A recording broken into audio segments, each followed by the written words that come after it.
Hello everybody. तो कैसे हो आप लोग? आशा करता हूँ आप सब लोग ठीक होंगे। तो आज हम डिस्कस करेंगे आर्टिकल 25 से लेकर 30 तक। ठीक है, पार्ट 4 है हमारा ये फंडामेंटल राइट वीडियो सीरीज़ का। इससे पहले 3 पार्ट्स हम डाल चुके हैं, अगर आपने नहीं देखा तो आप जाकर देख सकते हैं। ठीक है, आर्टिकल 25 बात करता है freedom of conscience and free profession practice and propagation of religion. Basic सी बात है, आर्टिकल 25 आपको अपना रिलीजन प्रैक्टिस करने का राइट देता है। ठीक है, लेकिन आर्टिकल 25 से लेकर आर्टिकल 28 तक बहुत सी रिस्ट्रिक्शंस है। ठीक है, तो ऐसा नहीं है कि आपके पास सिर्फ फ्रीडम ही फ्रीडम है, इसमें रिस्ट्रिक्शंस बहुत ही ज़्यादा है, क्योंकि हमारी कंट्री काफ़ी डाइवर्स है। तो किसी की जो फीलिंग्स है वो हर्ट ना हो, शायद इसीलिए भी रिस्ट्रिक्शंस ज़्यादा डाली गई है। तो जो पहली रिस्ट्रिक्शन है वो बात करती है public order, health and morality की। तो मतलब आप कोई भी अपनी रिलीजन का सेरेमनी को परफॉर्म कर रहे हैं, ठीक है, उससे पब्लिक ऑर्डर हर्ट नहीं होना चाहिए, किसी की हेल्थ या मॉरलिटी हर्ट नहीं होनी चाहिए। जैसे एक तांडव डांस था हिंदुज़म में, जिसे ओपनली परफॉर्म करने से सुप्रीम कोर्ट ने मना कर दिया। क्यों? क्योंकि पहली चीज़ ये इंटीग्रल पार्ट नहीं है। दूसरी चीज़ ये है कि उससे जो उस सोसाइटी के लोग थे दूसरे, उनमें एक भय की भावना पैदा हो रही थी। ठीक है, क्योंकि वो थोड़ा सा खतरनाक वे में होता है। जो दूसरा है वो बात करता है financial, economic and political restrictions नहीं लगनी चाहिए आपके रिलीजन के प्रैक्टिस होने से कंट्री में। ठीक है, मतलब कि किसी भी प्रकार की आपकी ऐसी सेरेमनी जो कंट्री के इंटरेस्ट में फाइनेंशियली, इकोनॉमिकली या पॉलिटिकली बाधा बनती है, उसे अलाउ नहीं किया जाएगा। थर्ड है कि अगर हिंदू सोशल वेलफेयर कोई इंस्टीट्यूशन बनता है, जिसे किसी भी कास्ट या किसी भी डिस्क्रिमिनेशन से ऊपर सभी को साथ में ले जाकर बनाया जाता है, तो उसे बनाने की इजाज़त दी जाएगी। और हिंदू वर्ड जब यूज़ होता है ना, तो इसका मतलब होता है सिख, जैन एंड बुद्धिस्ट। ये सब रिलीजन्स हैं जो हिंदुज़म के अंदर काउंट होते हैं, चाहे फैमिली लो हो या कोई भी लो। जहाँ पर हिंदू आ गया वहाँ पर ये सब रिलीजन भी आ जाते हैं। ठीक है, नेक्स्ट है जहाँ पर सिख जो है वो किरपान साथ में रखते हैं। Kirpan is a kind of a knife, आपने यूजुअली देखा होगा। तो उसे एज अ वेपन ट्रीट नहीं किया जाएगा, क्योंकि उनके ये रिलीजन की एसेंशियल प्रैक्टिस में आता है। ठीक है, उसके बाद आपका आएगा article 26, freedom to manage religious affair. इस केस में क्या होता है, आपको मेंटेन करने का अधिकार दिया जाता है जो आपके रिलीजियस इंस्टीट्यूशन है, चाहे वो चैरिटी के बेसिस पे आप मेंटेन करो या अदर वर्क।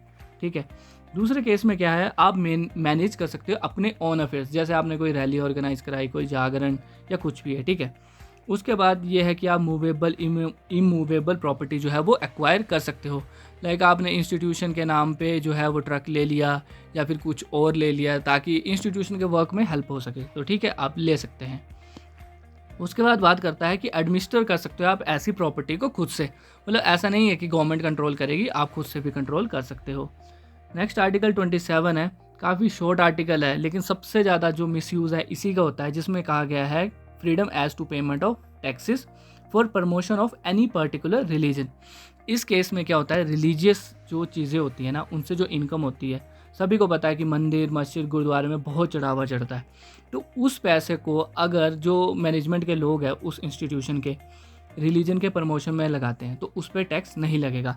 तो यूजुअली आपको पता ही है कि वो कितना प्रमोशन में लगाते हैं, कितना नहीं। उसके बाद आर्टिकल 28 बात करता है freedom as to attendance at religious instruction.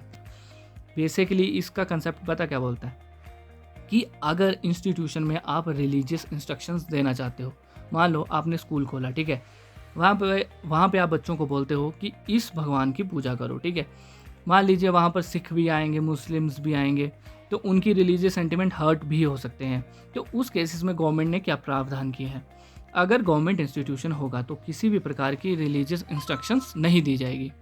उसके बाद बात की जाती है government authorised institution but establish by religious person. ठीक है, इस केस में क्या होता है, जैसे आपने डीएवी स्कूल्स देखे होंगे जो आर्य समाज के तहत आते हैं, इस केस में रिलीजियस इंस्ट्रक्शंस आप दे सकते हैं। अगर कोई डिनाई करता है तो वो बाउंड होगा उन इंस्ट्रक्शन को परफॉर्म करने के लिए। क्यों? क्योंकि आपने जब वहाँ पे एडमिशन ली तो आपका कंसेंट ऑटोमेटिक माना जाएगा। ठीक है, थर्ड केस आता है कि गवर्नमेंट ने ऑथराइज किया और पार्शली फंड भी किया।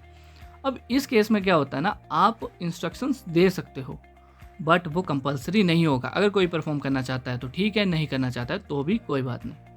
उसके बाद बात करते हैं आर्टिकल 29 की, जो बात करता है protection of interest of minorities. इसमें माइनॉरिटीज़ के बारे में बताया गया है, वो अपना कल्चर, लैंग्वेज या स्क्रिप्ट्स वगैरह कुछ भी पढ़ना चाहते हैं, यूज़ करना चाहते हैं, तो उन्हें उनके राइट्स नहीं छीने जाएंगे, वो ये प्रैक्टिस कर सकते हैं। उसके बाद बात की जाती है कि किसी भी आर्टिकल 29(2) बात करता है कि कोई भी इंस्टीट्यूशन है ना, वहाँ पे उनकी एडमिशन में को लेके या कोई एड आती है तो उसमें जो है वो स्टेट इंटरफेरेंस नहीं करेगा, अनलेस कि वहाँ पे कोई डिस्क्रिमिनेशन कास्ट, रिलीजन, लैंग्वेज आदि के बिहाफ पे ना हो रहा हो। ठीक है। उसके बाद बात करते हैं आर्टिकल 30 की, right of minority to establish and administer educational institution. इसमें यह बात की जाती है कि माइनॉरिटी के लोग अपनी जो मतलब माइनॉरिटी को बढ़ाने के लिए इंस्टीट्यूशन स्थापित कर सकते हैं जिसमें कोई भी आके एडमिशन ले सकता है, उसे रोका नहीं जाएगा ताकि माइनॉरिटीज़ जो हैं वो आगे बढ़ सके। जो आर्टिकल 30 का 2 है वो बात करता है कि किसी भी प्रकार की एड है, वही आ गया, एड है वो आती है तो उसे नहीं रोका जाएगा, लेकिन डिस्क्रिमिनेशन होगी तो उसके अगेंस्ट बोला जा सकता है। लेकिन ऐसा नहीं किया जा सकता कि ये किसी माइनॉरिटी के अंदर है, इनका इन्फ्लुएंस कम है तो इनको एडमिनिस्टर नहीं करने दिया जाएगा, तो ऐसा किसी भी प्रकार का प्रावधान नहीं है, उन्हें राइट्स मिले हैं। तो ये थे आर्टिकल 25 से लेकर 30 तक। अगर कोई भी डाउट हो तो आप पूछ सकते हैं, कमेंट सेक्शन में अपना फीडबैक भी दे सकते हैं। तब तक के लिए बाय, धन्यवाद।